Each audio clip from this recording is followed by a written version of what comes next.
Torture instrument যেগুলো ধ্বংস করে ফেলা হয়েছে তার মধ্যে একটা আমরা শুনেছি ছিল যে একটা বালতির মতো, ওটার ভিতরে পা রেখে দিলে আস্তে আস্তে পানি গরম হতো, তখন যথেষ্ট ব্যথা লাগতো। একটা ইনস্ট্রুমেন্ট ছিল যেটা যেটা আপনাকে যদি বেঁধে দেওয়া হয় তাহলে ওটা ঘড়ির কাঁটার মতো ঘোরাতে পারতো, 360 ডিগ্রিজ ঘুরতো।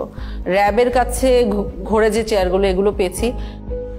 স্বাভাবিক একটা চেয়ারে বসানোর পরে আমাকে ওই হুইল চেয়ারের মতো যেমন পা রাখা যায় ওরকম পাদানি আছে, পাদানের উপরে পা রাখার পরে পা থেকে মাথা পর্যন্ত অনেকগুলো বেল লাগায়। তো পা এইগুলো যখন করছে তখন আমাকে কিছুক্ষণ ঘোরানো হয়েছে। একটা পেয়েছি আমরা কিন্তু ময়লার আবর্জনার ভিতরে, মানে ওটাকে ফেলে দেওয়ার জন্যই রাখা হয়েছিল, আমরা যে ওইখানে খুঁজে খুঁজে বের করে এনেছি।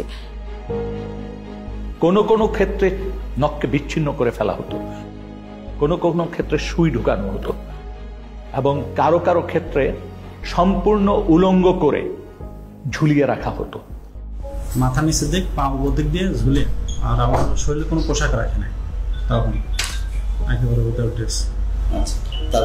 তারপরে এলো পাতায় আমাকে দুইজনে একসঙ্গে পিড়াতে থাকে।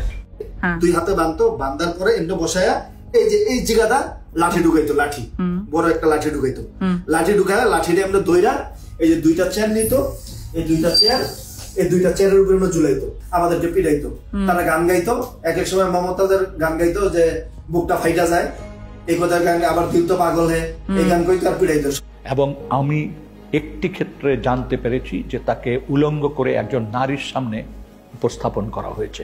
খুবই দুর্ভাগ্যজনক যে একটা মানুষকে কতটুক অপদস্থ, অপমান করতে, ঘৃণাকর পরিস্থিতিতে ফেলতে এই ধরনের ব্যবস্থা আমাদের রাষ্ট্রীয় বাহিনীগুলি, সংস্থাগুলি করেছে। আমাকে উলঙ্গ করে আমার লজ্জা স্থানে ইট বাইদা প্রায় 1 থেকে 1.5 ঘন্টা আমাকে এরকম একটা অবস্থায় রাখছে। তো যতই কষ্ট হয় মানে তারা খুব হাসাহাসি করে। যেমন একটা বন্দির ক্ষেত্রে আমরা জানতে পেরেছি যে ওই বন্দিটার গায়ের ওড়না টেনে নিয়ে গেছে কোনো একজন সিকিউরিটি ফোর্সের সদস্য, এবং তাকে বলা হচ্ছে তুই তো একসময় খুব পর্দা করতিস, হ্যাঁ ইসলামিস্ট, তোকে দেখ এখন কেমন লাগে। এইভাবে তুচ্ছ-তাচ্ছিল্য করা হয়েছে। বন্দির মাসিকের সময় যা প্যাড দেওয়ার কথা, ওইটা প্যাড দিয়ে ওটা নিয়ে খুব হাসাহাসি করতো। ওইটা খুবই তার জন্য একটা লজ্জাজনক বিষয় হয়েছিল যে সবার সম্মুখে অনেক হাসাহাসি করছে। এই বিষয়টা খুবই পীড়াদায়ক। মানে আমার পিরিয়ডের ডেট ছিল অনেক লেটে, এই পরিমাণ টর্চার করার আমি এত পরিমাণ মানে অসুস্থ হয়ে যায়, সাথে সাথে আমার পিরিয়ড হয়ে যায়। তারপর ওনাদেরকে বলি যে আমার তো প্যাড লাগবে, পরে এটা নিয়ে অনেক হাসাহাসি করে ওরা। মাসের পর মাস 2 দিন 4 দিন গ্যাপ দিয়ে কাউকে কাউকে প্রতিনিয়ত এই ধরনের জিজ্ঞাসাবাদের মধ্য দিয়ে যেতে হয়েছে, মাসের পর মাস, বছরের পর বছর।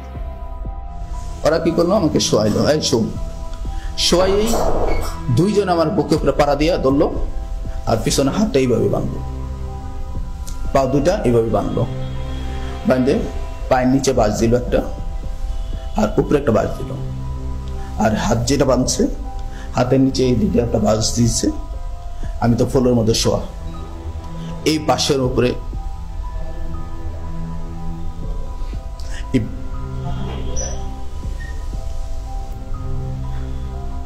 বাসের উপরে আমাকে 4-5 জন দাঁড়াই গেছে। তখন আমার মানে ভিতর থেকে মানে আমি আর কোনো কিছু বলতে পারতেছি না,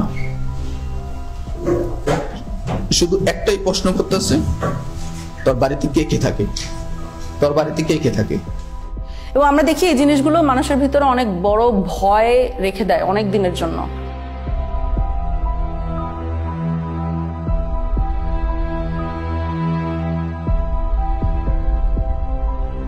আমাদের অনেক ভুক্তভোগী হায়েস গাড়িকে ভয় পায়, কারণ তাকে হঠাৎ করে রাস্তার মধ্যে থেকে টেনে হায়েস গাড়িতে উঠানো হয়েছে।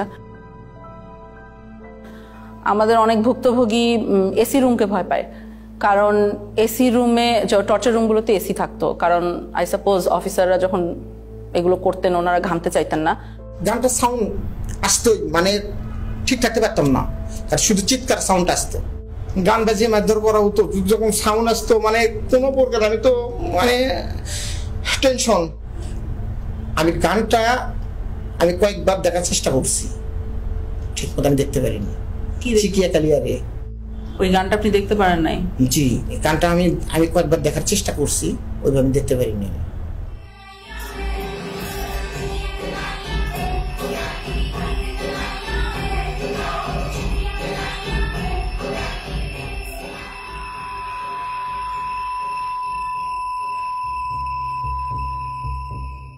প্রসাবের জন্য আমরা এরকম বাইরেতে হইতো ফ্লোরে, এখানে টাক দিলে আমরা আসবো।